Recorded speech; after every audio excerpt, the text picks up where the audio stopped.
Je remercie la Fondation Conrad de m'avoir invité à ces forums pour échanger avec des jeunes qui sont brillants et qui sont en fait, en réalité, l'avenir de ce pays. Quand Dieu créa le monde, Dieu n'a pas créé les riches, n'a pas créé les pauvres. Dieu est tellement bon pour créer les riches et les pauvres. Dieu a créé le monde et parmi vous, il y a des chrétiens. Il n'y a jamais eu Washington, il n'y a jamais eu Bruxelles, il n'y a jamais eu Tokyo, il n'y a jamais eu Kinshasa. Il y a eu la terre, n'est-ce pas? La forêt, les savanes, les montagnes. Mais c'est l'homme qui crée la richesse. L'humanité, c'est le produit du leadership.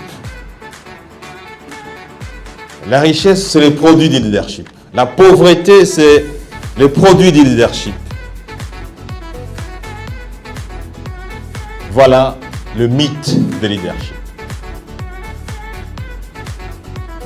Il est important de savoir, quand vous aurez quitté cette salle, chers amis, que vous êtes responsable de ce que vous êtes. Votre pays est le produit de ceux qui vivent sur cette terre. Et donc, si vous voulez que ce pays change, c'est vous. Ce n'est pas les Nations Unies. Ce n'est pas la Banque mondiale. Ce n'est pas le Fonds monétaire. C'est vous qui décidez de l'avenir de ce pays.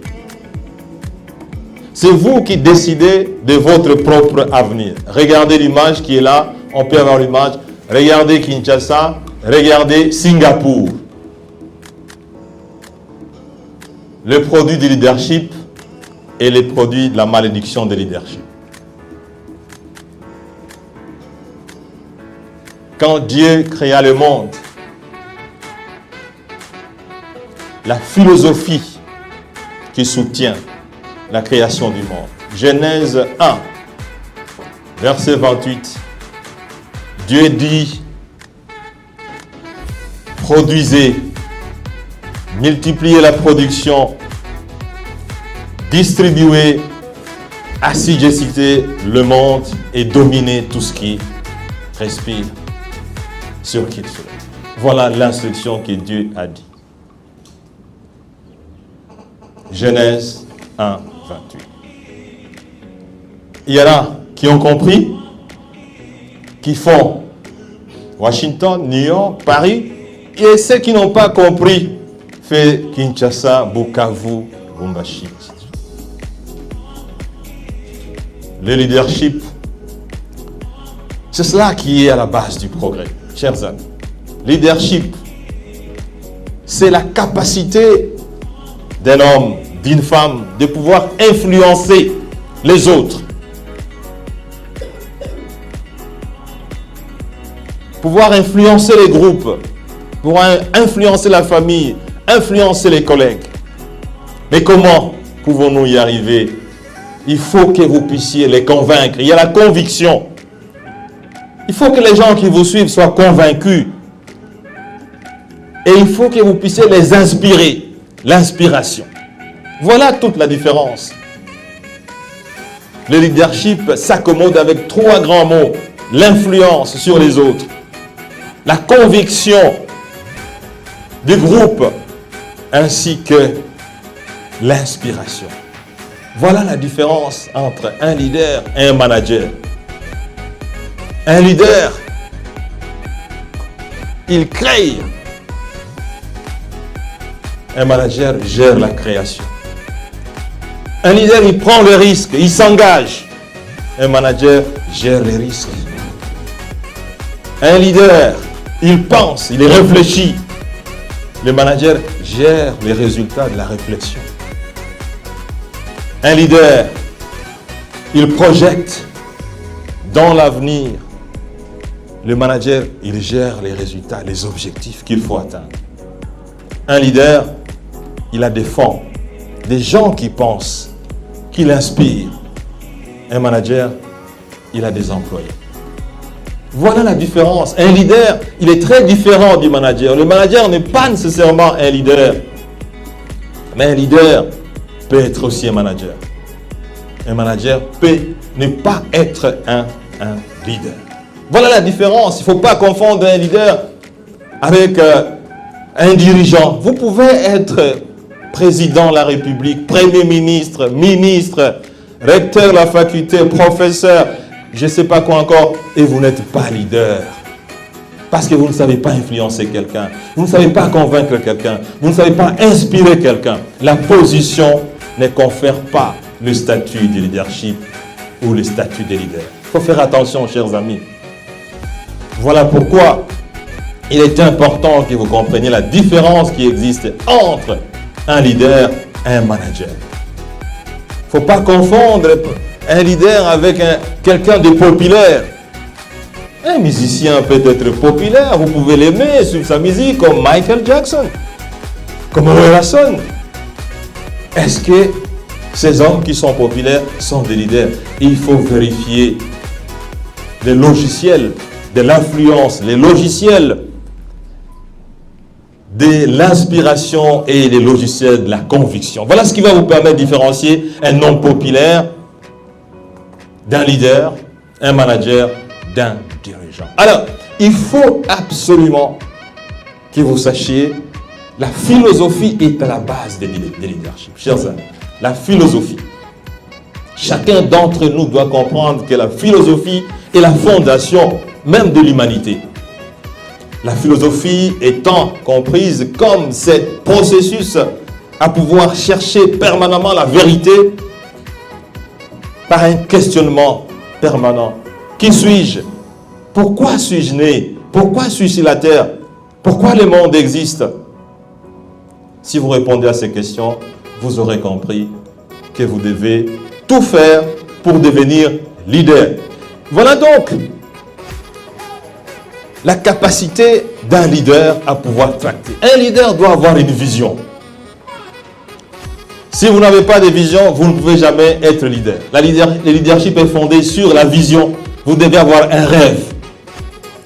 Il ne faut pas vous réveiller le matin, vous ne savez pas là où vous devez partir. Vous devez avoir un rêve. Qui vous voulez devenir? Vous voulez que votre pays devienne quoi? Vous savez, le professeur parlait tout à l'heure du Rwanda. Le président rwandais a un rêve. Il a dit, je veux que le Rwanda soit comme le Singapour. Quel est le modèle de Singapour? Le modèle de Lee Kuan Yew. Vous savez que Singapour est plus petit que la ville de Kinshasa. Singapour, c'est une ville-pays. C'est juste une petite île, mais pays. Mais Singapour peut acheter la RDC plus de 300 fois. Parce que Singapour a des réserves d'échange depuis les 300 milliards de dollars. Ici, chez vous, vous chantez. Quand vous atteignez 4 milliards, vous chantez. Vous faites éclater l'audio. Mais Singapour a plus de 300 milliards de dollars. Peut acheter la RDC plusieurs fois. La vision. Et quand vous avez une vision, il faut avoir une vision très grande. Il faut rêver grand. Il ne faut pas rêver petit. Il faut rêver grand. Il faut viser les étoiles pour atterrir sur la lune. Et sachez que les visions sont toujours difficiles. Le président américain John F. Kennedy disait « Nous avons cherché à aller sur la lune parce que justement nous savions que c'était extrêmement difficile d'aller sur la lune. Mais nous avons levé l'option d'y aller pour pouvoir challenger le monde et dominer le monde. » C'était en 1961. Je crois qu'il n'y avait personne dans cette salle qui était déjà né. Mais les Américains sont arrivés et ils ont marché sur la lune. Si vous avez votre vision, il faut avoir des objectifs. Les objectifs à long terme, les objectifs à moyen terme et les objectifs à court terme. Et c'est le plan qui vous aide. Les plans. Il faut savoir planifier. Vous voulez devenir professeur d'université, mais vous devez savoir planifier pour devenir professeur. Il faut d'abord être assistant. vous planifiez, assistant, et puis chef de travaux, et puis professeur associé, professeur ordinaire, ainsi de suite. Et à ce moment-là, vous pouvez savoir que dois-je faire. Vous mettez maintenant la stratégie. La stratégie. Une fois que vous avez la vision, les objectifs, la stratégie. C'est la même chose pour un pays. Vous avez le capitalisme. Le capitalisme, c'est quoi? Le capitalisme, c'est une philosophie de travail qui permet à l'État de comprendre que l'activité est fondée sur les secteurs privés, l'action du secteur privé. C'est l'individu qui est le principal acteur de l'action économique. Le capitalisme, le libre marché. Le socialisme et le communisme, c'est juste le contraire. C'est l'État. Voilà ce qui fait la différence entre le bloc ouest et le bloc est. Et aujourd'hui, nous pouvons dire quelle est l'économie qui a le plus. C'est une question de philosophie. La méthode, le plan, la stratégie. Donc, si vous avez une vision, vous devez avoir des objectifs à long terme, à court terme et les objectifs immédiats. Vous les enveloppez dans ce qu'on appelle le plan et vous mettez des stratégies. Mais que faut-il faire si vous êtes leader? Un leader ne se limite pas à la vision, ne se limite pas aux objectifs, ne se limite pas à la stratégie, à la planification. Un leader, chers amis, il arbore les valeurs qui sont en fait des vertus. Le travail ardu. Dieu, quand il demanda à l'homme de transformer le monde, il lui a dit, vous devez travailler dur. Un leader travaille dur. Il n'y a pas de leader qui disent Chancelo Kopamba. Non, il n'y a pas de leader qui pense que c'est la facilité. Un leader doit faire du sacrifice, il doit produire. Un leader doit être discipliné, il doit avoir du caractère, la constance. Chers amis, c'est le seul pays au monde ici où on voit quelqu'un peut changer pendant 30 ans. Il change chaque 5 ans, il change. Il est avec Mobutu, il est avec Tshisekedi le père, il est avec Kabila le père, il est avec Kabila le fils, il est avec Tshisekedi le fils et il sera avec les petits enfants de Tshisekedi. Il change. Il est rouge aujourd'hui, il est vert demain, il est jaune après-demain, il est orange. Il n'y a pas de leader qui change chaque jour. Un leader, il est constant. Si un léopard pouvait devenir une lièvre et le lendemain serpent, il vous serait difficile de dénommer le léopard. Parce que vous ne savez pas quelle serait sa position demain. Un leader, il doit rester constant. Et la constance constitue même la source de la crédibilité, de l'honorabilité. Un leader doit lire, un leader doit créer. Chers amis, l'une des caractéristiques d'un leader, c'est la lecture. Pourquoi vous devez lire? Parce que beaucoup de secrets sont dans les livres. Un blanc disait, si vous voulez cacher le meilleur secret que vous avez, écrivez-les, mettez dans les livres, publiez, parce que les Noirs ne lisent jamais. Je n'ose pas citer William Ruto, que le professeur a cité ici, qui lors de sa campagne a dit « Les Congolais sont des danseurs, sont des jouisseurs. » Et comme le prof l'a dit, il ajoute « Ils mettent les pantalons jusqu'au nombril. » Bon, le mien n'est pas au nombril, heureusement. Un président d'un pays peut traiter un peuple de cette manière et il n'y a aucun incident diplomatique. Les Congolais contents qu'on les traité des danseurs, des jouisseurs, des non-travailleurs, qui ne produisent même pas un litre de lait, alors que c'est plein de productions dans le Nord Kivu, notamment dans le Sud Kivu. Un leader, il doit être honnête, loyal, confiant. Il doit inspirer confiance, l'humilité, la flexibilité. Voilà, chers amis, en réalité, Si vous voyez un homme qui se proclame leader et il n'a pas de valeur, il n'en est pas un. Tous les grands leaders du monde, tous ceux qui ont transformé le monde, le parcours de l'histoire, sont des gens qui sont dotés de valeurs. Et c'est inévitable. Pour que les gens vous suivent, il faut que vous soyez un modèle. Pour que vous inspiriez les gens, il faut que vous soyez un modèle. Pour que vous puissiez convaincre les gens, il faut que vous soyez modèle. Vous soyez différent du groupe. Vous ne pouvez pas vous déclarer, vous autoproclamer leader. Non. Et voilà ce qui permet à un leader de faire face aux obstacles. Parce qu'en fait, un leader, c'est quelqu'un qui challenge. Il challenge. Il bouscule parce que le chemin de leadership, c'est le chemin de la navigation contre courant. Il faut faire changer les choses. Vous, les Congolais, vous devez faire changer les choses. Pour le faire, il faut que vous puissiez vous armer des valeurs. Parce qu'il faut absolument comprendre que le leadership, c'est un chemin permanent de navigation des contre-courants. Le leadership rime avec les changements. Le leadership rime avec l'amélioration permanente. Le leadership, c'est justement la création. Il faut faire changer. Et souvent, quand vous arrivez dans un aéroport, vous voyez que 5 ans après, ce n'est plus le même aéroport. Ça a changé. Ce ne sont plus le même route. Il n'y a qu'ici, dans votre pays, chaque fois quand vous arrivez, vous dites, mais professeur, j'ai vécu à Bukavu, quartier C, dans la commune de Bagira. J'ai étudié à Bwindi, à la cité de Bukavu. J'amène mon épouse 25 ans après pour lui montrer là où je vivais, il n'y a plus de route. On a dû rentrer en cours de... J'ai dit, mais écoutez, chérie, il n'y a plus moyen d'y aller. Il n'y a plus la route.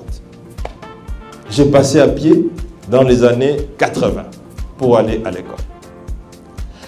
Voilà donc le rôle d'un leader. Un leader doit savoir affronter les difficultés. Parce que le chemin de leadership, madame la professeure, ça n'a jamais été un boulevard. Les gens croient ici, avec les termes chancellor Kopamba, croyant que le chemin de leadership, c'est un chemin facile. Non. Voilà pourquoi le monde est constitué uniquement en moyenne d'1% des leaders. 1%. Ici en RDC, je ne sais même pas si on atteint 1%. C'est à vous de le dire. 1% de leadership. Donc, le leadership, c'est quelque chose de spécial. Parce que ce n'est pas facile d'être leader. Le leadership fait face aux obstacles, à l'adversité. Et j'ai toujours dit, les jours où vous avez décidé d'être leader, sachez que c'est le même jour que vous avez constitué un groupe d'adversaires, un groupe d'ennemis qui sont décidés à vous abattre. Et vous devez y faire face. Le leadership, c'est donc un chemin difficile, avec plein d'embûches. Quand vous avez décidé d'être leader, sachez que même vos propres amis, mademoiselle, même vos propres amis vont vous combattre. Ah mais écoutez, vous savez, sa grand-mère est une grande féticheuse. Comme si elle a vécu avec vous. Ah mais vous savez, sa sœur là, sa mère, c'est une sorcière. Ça commence comme ça. Il y a des Congolais ici qui d'un coup sont devenus des Rwandais, des Burundais, tout simplement parce qu'ils ont décidé de combattre l'injustice. On leur donne des grammaires étrangères, écoutez, tous les noms d'oiseaux. Parce qu'ils ont décidé de faire des choses au profit de la majorité. Donc, il faut comprendre que le leadership, c'est un chemin difficile. Et que le leader, c'est quelqu'un d'exceptionnel qui veut conduire les autres. Voilà un peu, en gros, ce que c'est le leadership et le leader. Mais alors, un leader qui n'associe pas une gouvernance de qualité ne peut pas produire de meilleurs résultats. La gouvernance, c'est quoi? C'est cette capacité à pouvoir utiliser les facteurs de production, les éléments à votre disposition et de réaliser le meilleur résultat avec efficience. Le ratio coût et bénéfice est faible. C'est ça la bonne gouvernance. Alors, il ne faut pas considérer la bonne gouvernance comme étant seulement une gouvernance financière. Non. Parce que les gens ont tendance à croire que c'est la gestion de l'argent qui constitue l'élément unique de la bonne gouvernance. Non. Il y a une gouvernance politique. Le choix de meilleur, chers amis. Quand vous êtes leader, vous avez la responsabilité de conduire les autres. Mais il faut que vous soyez meilleur. Il faut que vous soyez le choix des autres. C'est pour ça qu'il y a des élections. Pour avoir des dirigeants qui représentent le peuple. Professeur, le mot politique, il est d'origine grecque. Et en Grèce, on appelle politis, c'est-à-dire les représentants du peuple. Voilà ce que signifie la politique, certifiée par un professeur spécialiste en droit. Si vous allez en politique, il faut servir les autres. Si vous voulez vous servir vous-même, allez dans le secteur privé. C'est le seul pays où les gens pensent que pour s'enrichir, il faut aller en politique. Et voilà pourquoi les choses ne peuvent pas changer. Parce que vous allez en politique avec des objectifs juste contraires à ceux destinés à la science politique. La gouvernance judiciaire, celle qui consiste à pouvoir juger les gens de la même façon. Nous avons le professeur de droit ici. Une fois, j'ai entendu une maman de Kingasani se révolter de dire qu'elle n'acceptera jamais que ses enfants étudient le droit dans ce pays. On déforme les gens, on enseigne les choses qu'on n'applique pas. C'est inimaginable. Moi-même, depuis une année et demie, je suis l'objet d'une falsification du droit. Et je n'ai jamais entendu un professeur de droit à l'université de droit, nous en avons deux ici, s'est levé pour dire « Mais je m'insurge moi en tant que professeur de droit parce que le droit est violé. La constitution est violée. » Voilà pourquoi cette maman de Kingasani s'est révoltée de dire qu'elle n'acceptera jamais que ses enfants fassent le droit. On enseigne des choses qui ne sont jamais appliquées. La justice, la gouvernance judiciaire, la gouvernance économique, l'utilisation rationnelle des ressources que vous avez. Chers amis, quand on parle de la malédiction des ressources naturelles, c'est faux et c'est archi faux. Il n'y a pas de malédiction des ressources naturelles parce qu'il y a des pays qui sont riches en ressources minérales mais qui utilisent ces ressources rationnellement. Revenons même en Afrique ici, le Botswana. Et le Botswana n'a que les diamants. Mais le niveau de vie d'un Botswanais n'a rien à faire avec le niveau de vie d'un Congolais moyen. Les États-Unis, mais c'est aussi des pays qui sont dotés de ressources naturelles. La Russie, la même chose. C'est une malédiction de leadership. Qu'on ne vous trompe pas. La gouvernance sociale, c'est aussi cette capacité de pouvoir veiller à ce que les tensions sociales ne puissent pas être au niveau tel que les pauvres deviennent pauvres davantage et les riches deviennent riches davantage. C'est ça la gouvernance sociale. Et donc, il y a un ensemble de secteurs où la gouvernance doit s'exprimer pour que les choix des dirigeants, les choix des PDG, les choix des recteurs, les choix des professeurs puissent permettre une bonne gouvernance dans le pays. Même chose dans les sociales, même chose dans les finances, même chose dans la justice, même chose dans les judiciaires.